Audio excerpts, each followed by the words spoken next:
لیکن یہاں پر آپ صلی اللہ علیہ وسلم کی سیرت بتانا مقصد ہے، اس لیے میں یہ سب واقعات پر شارٹ کٹ میں اور مختصر انداز میں بول کر گزر رہا ہوں۔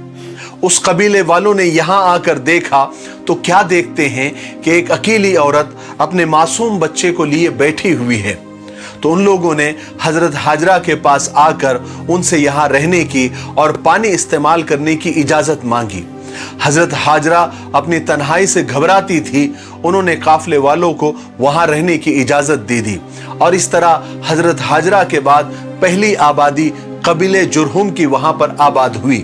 اس کے بعد آہستہ آہستہ اور بھی لوگ آ کر وہاں پر بسنے لگے، اور دیکھتے دیکھتے یہ زمین کا ٹکڑا جس کو تہامہ کہتے تھے ایک چھوٹی سی بستی بن گئی۔ حضرت حاجرہ علیہ السلام کو یہاں رہتے ہوئے پورے 15 سال بیت گئے۔ ان کے بیٹے حضرت اسماعیل علیہ السلام بھی پورے 15 سال کے ہو گئے، اور ایک دن حضرت حاجرہ علیہ السلام کا انتقال ہو گیا، وہ اس دنیا سے رخصت ہو گئی۔ حضرت اسماعیل علیہ السلام نے اپنی ماں کو زمزم کے کنویں کے قریب ہی ایک جگہ دفن کر دیا۔ حضرت حاجرہ علیہ السلام کے انتقال کے بعد حضرت ابراہیم علیہ السلام ملک شام سے مکہ آئے۔ اللہ تبارک و تعالیٰ نے ان کو حکم دیا کہ اس بستی میں جس کو تہامہ کہتے تھے وہاں پر کعبے کو تیار کرے، جو خدا کا گھر کہلائے گا۔ حضرت ابراہیم علیہ السلام نے جب اپنے بیٹے سے جب وہ ملاقات ہوئی، ملے، تو ان کو یہ بات بتائی کہ مجھے اللہ نے یہ حکم دیا ہے کہ میں یہاں پر ایک گھر بناؤں جہاں لوگ خدا کی عبادت کرے، اور تم اس کام میں میرا ہاتھ بٹانا۔ اس کے بعد ابراہیم علیہ السلام نے وہ جگہ بتائی جہاں پر آج کعبہ موجود ہے۔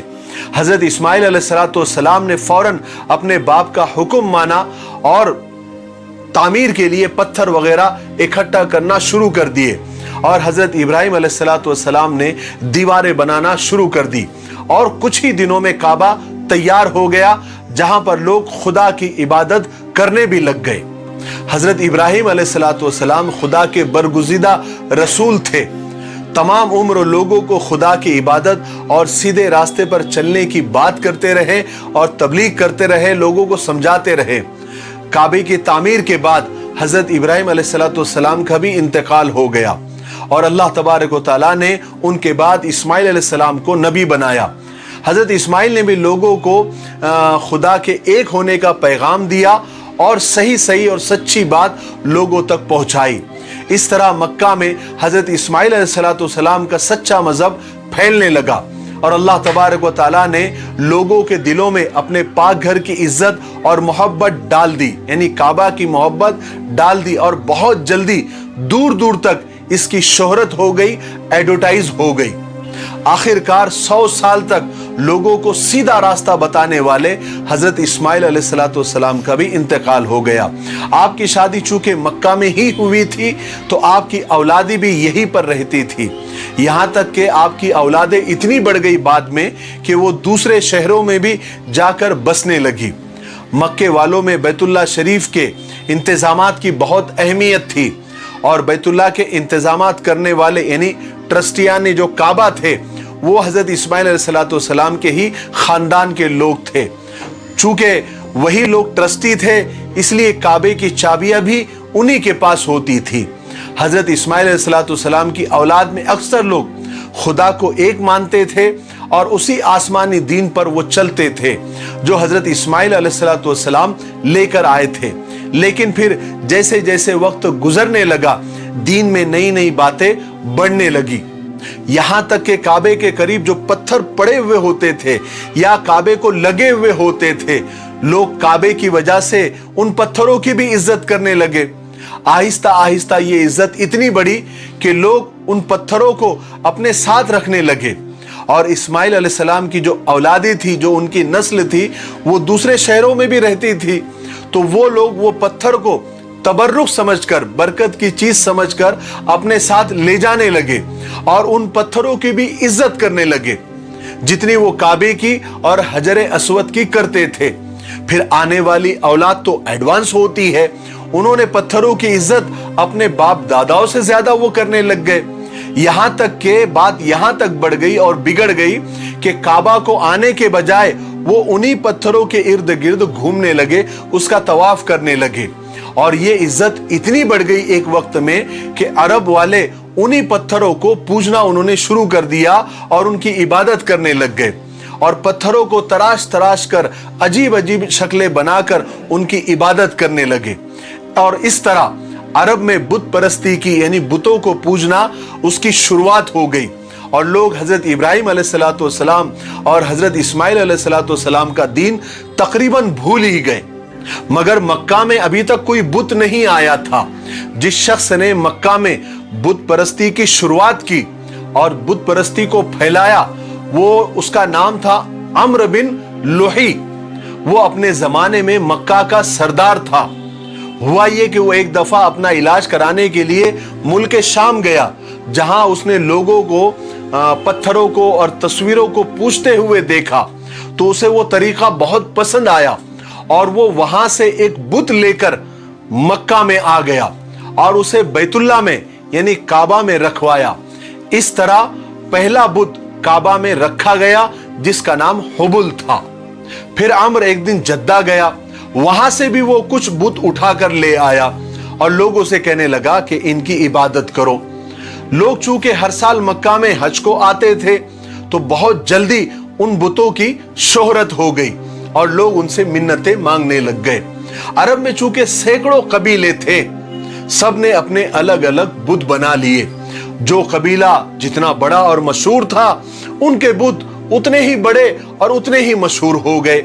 مکہ میں سب سے بڑا اور مشہور قبیلہ قریش کا تھا. ان کے بت کا نام حبل اور عزا تھا.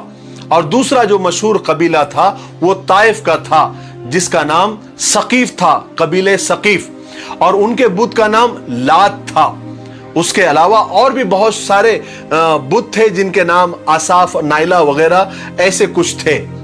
اس طرح خدا کا گھر بتوں کا اڈا بن گیا.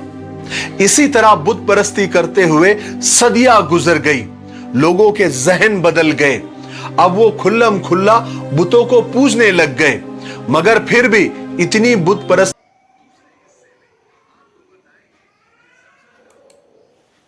تو آج ہم لوگ پارٹ 1 سنیں کیسے حضرت ابراہیم علیہ السلام نے اپنی بیوی حضرت ہاجرہ کو, حضرت ہاجرہ رضی اللہ, اور اپنے بیٹے حضرت اسماعیل علیہ السلام کو اس جنگل بیابان میں چھوڑ گئے. پھر وہاں سے حضرت ابراہیم علیہ السلام کو ایڑی رگڑنے کی وجہ سے وہاں زمزم شریف, زمزم کا پانی ابل پڑا. پھر وہاں پرندے گھومنے لگے. پھر قافلوں والوں نے دیکھا, پھر وہاں چھوٹی سی بستی آباد ہو گئی. پھر دھیرے دھیرے بڑھ